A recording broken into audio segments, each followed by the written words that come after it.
Welcome to the Master Your Millions podcast, the show all about your financial potential and leaving a legacy for future generations. Here are your hosts, Jason and Scott Henderson.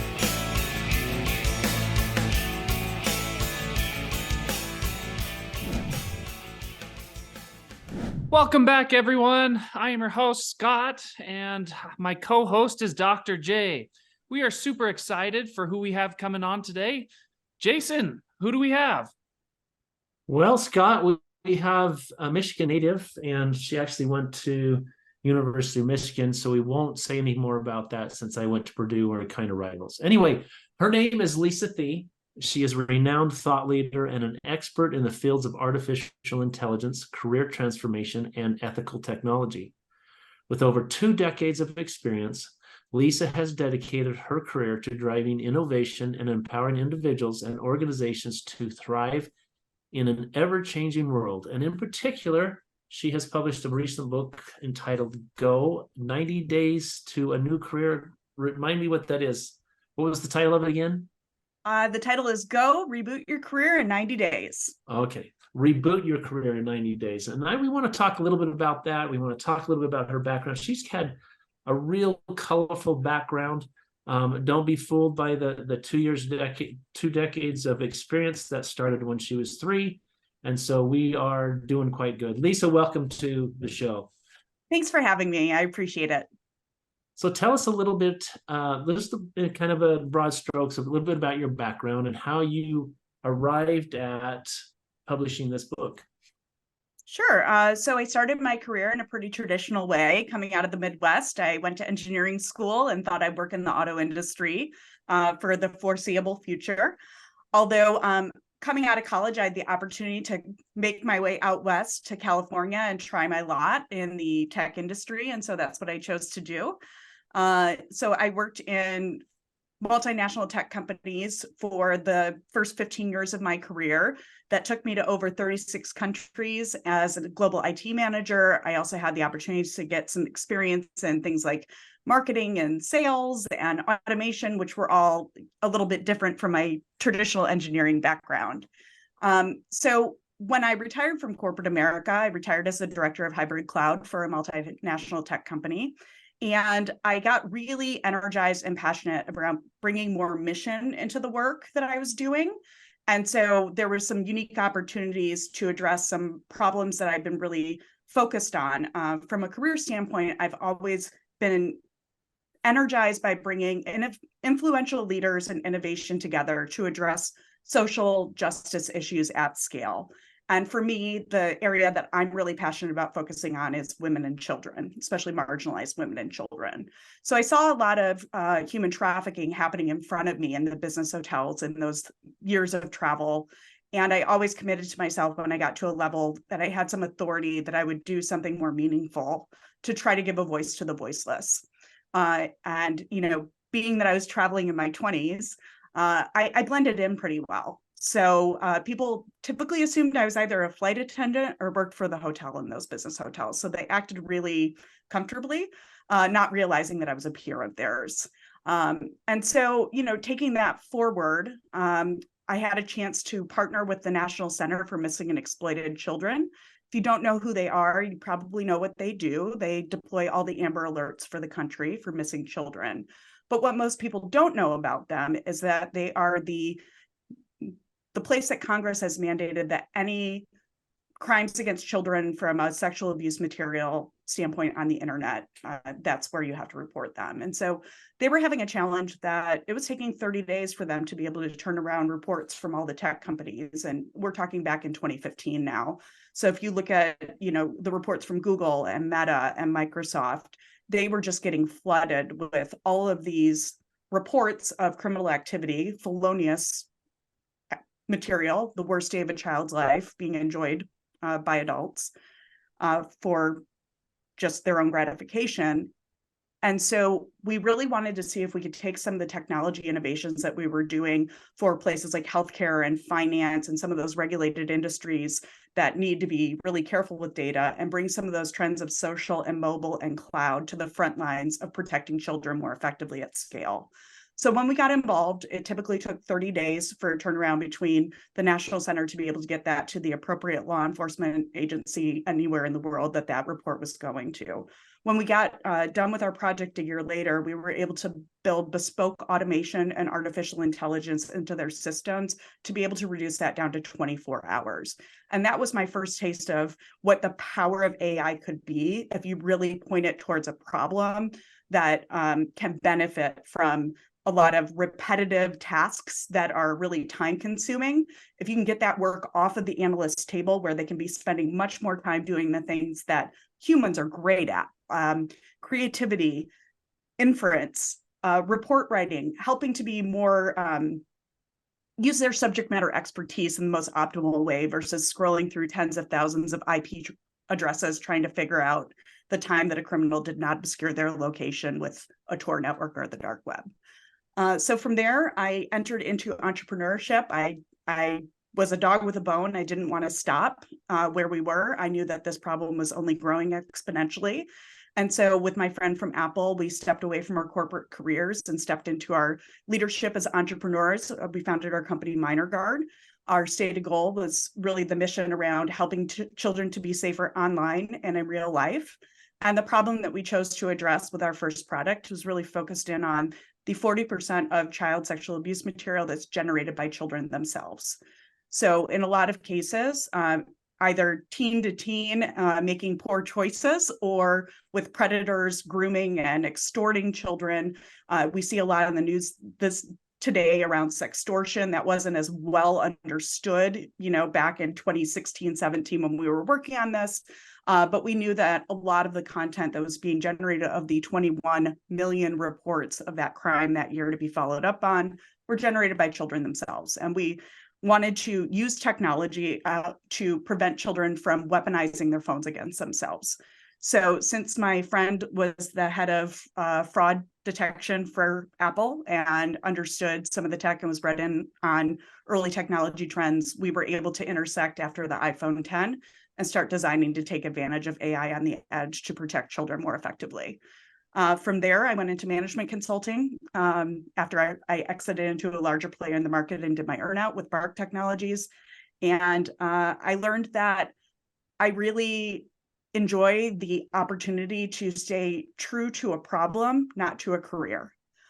For me, that problem has been a through line throughout my entire career of advocating for marginalized women and children using what I know in technology at scale. And so I wanted to empower more people to really understand who they are, step into their integrity, step into their mission, and be able to take whatever skills they have as subject matter experts and start to move the ball down the field in their area, whether that be environmental, whether that be senior care, whether that be animals, anywhere that we can do something collaboratively and up-level ourselves beyond just profit was a place where I wanted to focus on. So it sounds like you do some coaching then, helping people to understand their unique abilities. Yeah, I have a little bit of a background in executive coaching. I've worked with a few chief data scientists and very senior executives that were looking to replace traditional corporate careers with stepping into their own leadership. And so I developed a 90-day process for them to get clarity on that. I had enough success stories to know that I've been able to help people replace $500,000 a year careers with more abundance by being able to step out and lead more authentically. And so that's a third of this book here, is that defined process that has been tried and true with senior executives that are mid-career to be able to stop doing what's no longer serving them and step into where they will build their legacies. So give us a little bit of a teaser of that. Like what's the first couple steps if someone's looking to do that? Sure, absolutely. The 90-day plan is broken out by month and then by week. So in the 3-month process, what I like to talk about is it's really month 1 is all around stabilizing. It's getting out of your head and back in your body, getting clear on what energizes you, getting clear on what drains you, and figuring out the ratio of how much time are you actually spending in the things that are leveraging your strengths that are unique to you. Once you get a little bit more data upon yourself, you can step into month 2 where we really talk about dreaming. And that's getting really big with the aperture of what is the art of the possible. When I started working in trust and safety in tech, there was probably less than 100 people globally working on this. the general public did not know about content moderation. The general public did not understand a lot of the things that maybe are more available in the world now. I was able to create that vision because I looked for people I really respected and admired in their careers that had not just gone to nonprofits and done it from like the sidelines, but actually were creating responsible technology and AI for good in their careers. So month 2 is really around looking at your network, looking at the people that have maybe made it where you want to be in 2 or 3 jobs from now, and starting to do some investigative inquiry about where you are today, what skill gaps you have to getting there, and networking with the people that can help you to get clarity on how to build those skills. And then see, the 3rd month of that is really all around planning. So once you know who you are, you know what you're great at, you know where you want to be. It's about leveraging your network and the extended network of the folks that you know to start to create those opportunities. When I finally got clear on who I was and what I wanted to be doing with my time, I've never applied for another job again. Every job that I've had since then, I've either created or it's been a project that, you know, I've been part of leading. And I think that there's a misnomer with a lot of people that they feel stuck. Like, I can't get paid to do what I feel uniquely qualified to do. And I want to break that free, especially for marginalized populations like women in tech, for example, or maybe, you know, other places where you aren't the majority. If you play the game the way that it was designed, you're probably not going to win because it wasn't designed for you. So to break free. Yeah. You dropped a figure, okay, for people, you know, I've helped and coached people, you know, they replace their 500,000 a year income and into more abundance. Mm-hmm. That's a little bit daunting. I think many people that are listening to our podcast are not necessarily in that realm. Sure. Nor am I. I don't. Okay. Well, you're telling me that your book and your method is applicable to essentially everyone in all stages of life, or does it need to be someone who's, you know, into their career and they have a W-2 job and they've been there for 5-10 years? Speak a little bit to that. And as far as applicability, I mean, is Absolutely. It a very narrow thing that for your book and your technique, or what is it? So I would say my technique is more for people that have some experience working for other people.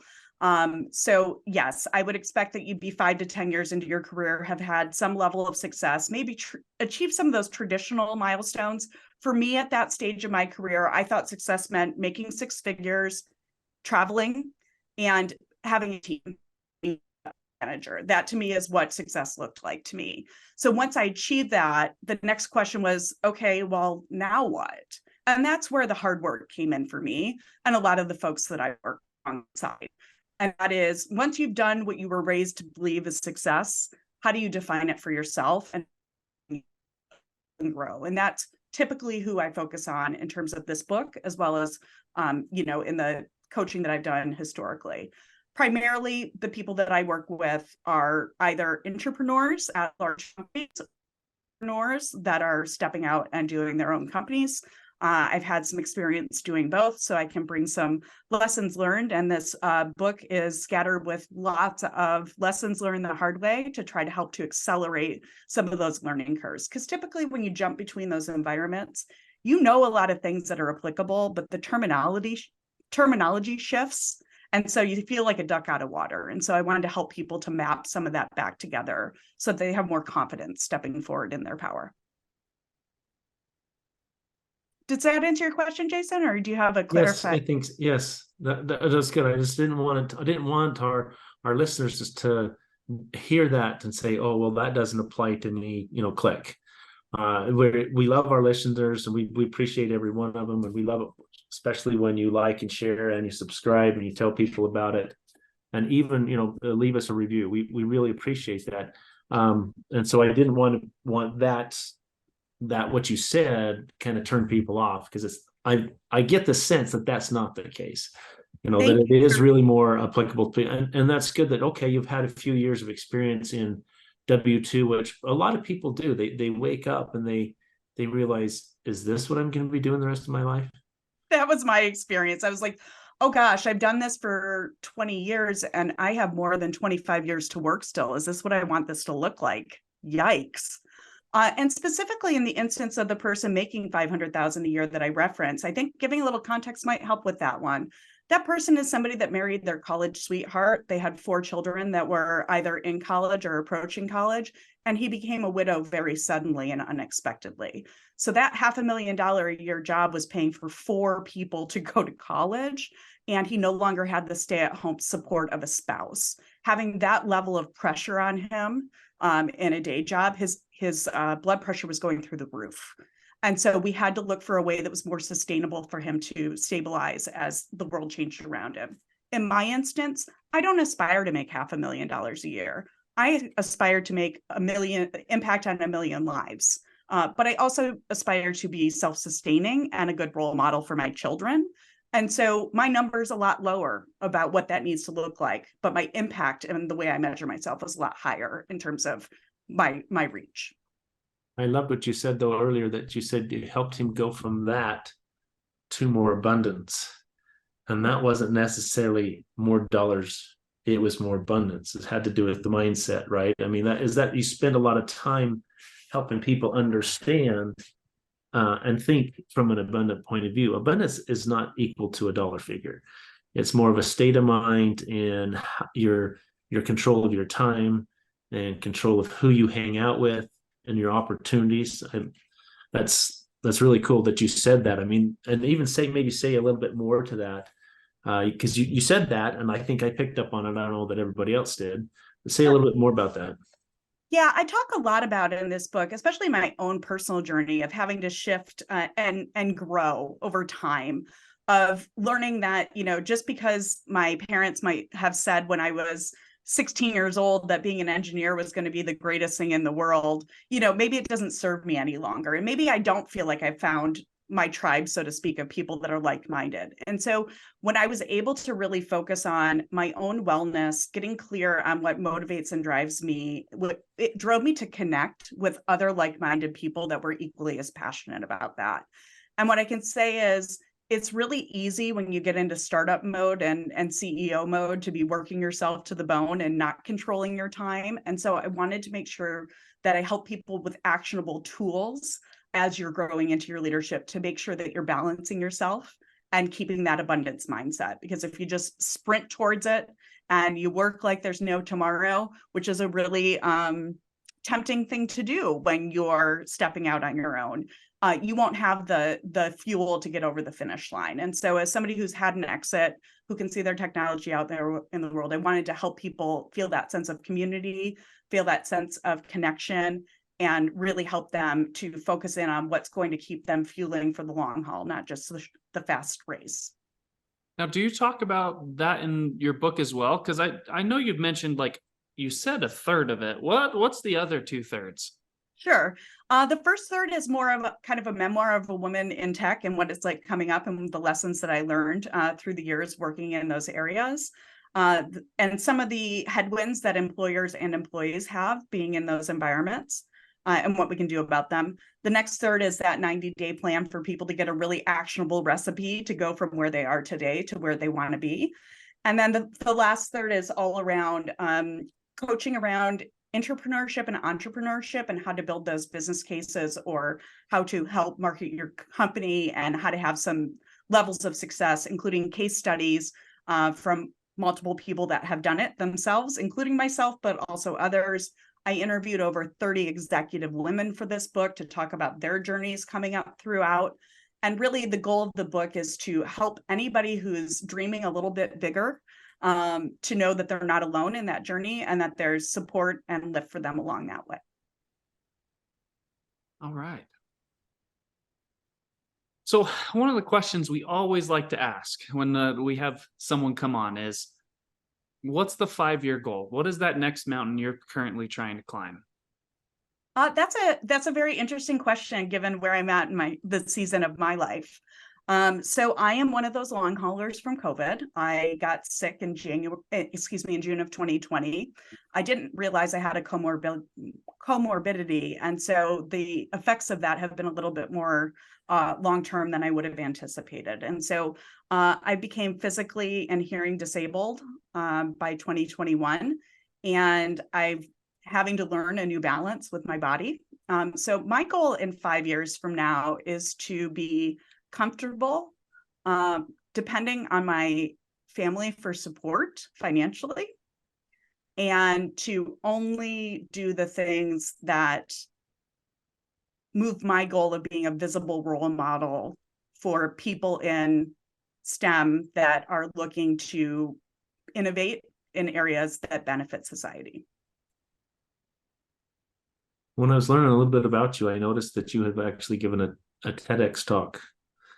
Tell me a little bit about that experience. How did that come about? Did you contact them and volunteer? Did it come out of the blue?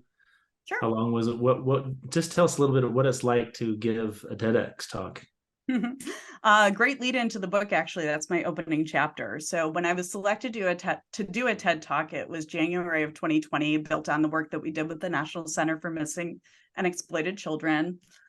It was definitely one of those bucket list items that I was really hopeful to do. It was the first time I applied to do one. So you can imagine my surprise with a less than 1% acceptance rate that I got accepted the first go.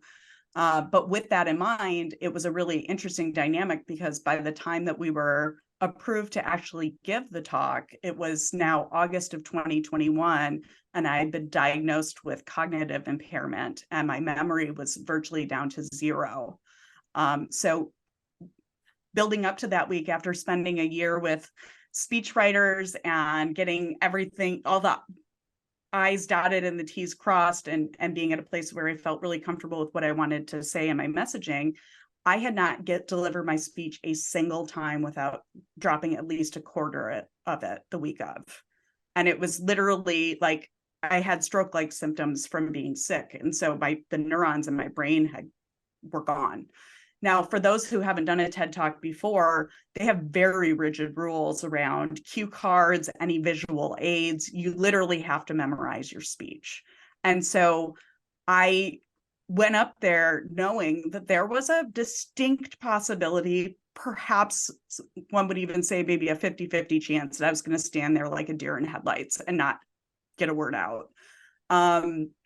It was really terrifying, but I also felt like the importance of the message was that you can step up and lead from within a big organization and have a big impact that you can be proud of. And I wanted that message to get out to other people. And so I rolled the dice. Frankly, just as a backup plan, I filmed the dry run in 2-minute increments and stitched the videos together to submit in case I did do the stand on stage and not get a word out. Fortunately, the universe rose to meet me where I was at the day to deliver the speech, and it went off the way that I'd hoped. And it was amazing to have, people that built the company with me, together with family and friends, to be in that moment where I could really put a capstone on the work that we accomplished together. But I will say that is hundreds of hours of work that go into those moments. It is the 12-minute speech that took me 100 hours to make. And that was co-created with a speechwriter for Cole & Powell, the creative director of a Intel corporation, and one of the product managers from TED itself that helped me get that speech over the line. It was an amazing experience, and I'm super glad it's over. Well, that's so cool. I love that. That's something someday I might want to do. I love it. But another thing we like to ask people is, in the event that you had the opportunity, and this doesn't apply a whole lot to you, to go back to, say, talk to your 18-year-old self. That's only a few years ago for you. What kind of advice would you give that person? And I know it's kind of cliche. People ask, well, what would you do? Yet we like to hear, because we want people to, be real raw. Avoid this, do that, and it's okay to say, hey, I failed here, this or whatever. Tell us what you would. I mean, almost, it's going to be out there, right? We're going to leave it out there. It's going to be out there for people to hear, and they may even want to contact you about that. And by the way, we're going to put your contact information in the show notes, and we'll have your book link to probably on Amazon or wherever you want to link that so people can get that. But anyway, tell us what you would tell that 18-year-old, that smaller version of yourself. Sure. My 18-year-old self got into campus in Ann Arbor and was excited to call her mother and say, Mom, I've been here a couple of weeks. I've chosen my major. I'm really proud to announce I want to be a social worker. And my mother said to me, I pay for engineering school, but feel free to study whatever you'd like. And I wasn't quite sure that I wanted to take on that much debt. So I feel like if I could talk to my 18-year-old self, it would say, the next 20 years might be a sacrifice of doing things that you can do, but maybe aren't what you want to be doing. But if you just hang in there long enough, you can get to a place where you can start to not only have a seat at the table, but to change the conversation. And that's where you're going to be able to have more impact on people's lives from the seat of authority than you would ever have had doing it the way that you envisioned at 18. So I encourage people to be looking at the trends of how do they really stay true to themselves, especially after they put in their years and chops of earning their place, and not be held to the common wisdom of wherever they are of how you have to do things. You have the best experience of knowing all the things that you have to balance in your life. I'm a wife. I'm a mother of 2 children that are under the age of 12. I have some disabilities I need to work around. I also have some really great opportunities that I've had with nonprofits to see how good it feels to really lift people out of difficult circumstances. And so when I brought that all together with that background that my mother gave to me by saying, hey, this is how you're going to support yourself, I've really been able to create a life of abundance in the life of what I dreamed of. And I hope that other people can take that as a roadmap to build what they dream of. I was going to say one other thing that we talk about on our podcast, and it's going to be part of the outro. You'll hear this, that mastering your millions all starts in your mind and with your team. Make sure they're the best. We have spent most of this interview talking about mindset and kind of where you have come from and your unique gift to help people with their mindset and to be true to themselves. What could you say a little bit about the team that you have had around you in your journey and who have been some of the key people? Maybe there's a shout out necessary there. I mean, who have been some of those people that have been key to you to get you from where you were to where you are? Yeah, if you'll see a whole chapter dedicated in my book to the role of male allies in my career journey. So the first person I want to put a shout out to is Greg Deschmaker. Greg was a long-term mentor of mine. We worked together at Intel. When I approached him with this idea, he not only helped me to focus in on what it would feel like if I didn't try it, but he offered the first $200K in seed funding to get it off the ground, and stepped onto my board of directors to help support me in that journey. So Greg, by far, is the person that added the fuel to the fire to make this happen. Secondarily, my co-founder, Mohamedul Hassan, is somebody that really believed in my dreams, probably bigger than I did, and stepped away from a very senior leadership position at Apple to go make this company possible. And unfortunately, we lost him to a COVID-related heart attack in 2022. But he was the person that really motivated me the most to write this book, from his home country in Bangladesh. He felt like there were so many talented women that didn't get a chance to be able to bring their talent to the market. And he was the head of Apple University for the male inclusion, for helping to uplift those populations. And so this book is dedicated to him. Awesome. That's so cool that you've been able to state out real quick who key people are in your journey. And I think a lot of us do have those key people that we need to be not only grateful for, but mindful in letting them know, right? And not being afraid to shout their names from the rooftops. We're winding down here. Scott, do you have any other questions that you feel like that we need to cover? I don't think so. It's been fantastic. Thanks for coming on, Lisa. Is there anything that you would like, kind of last words that you'd like to say?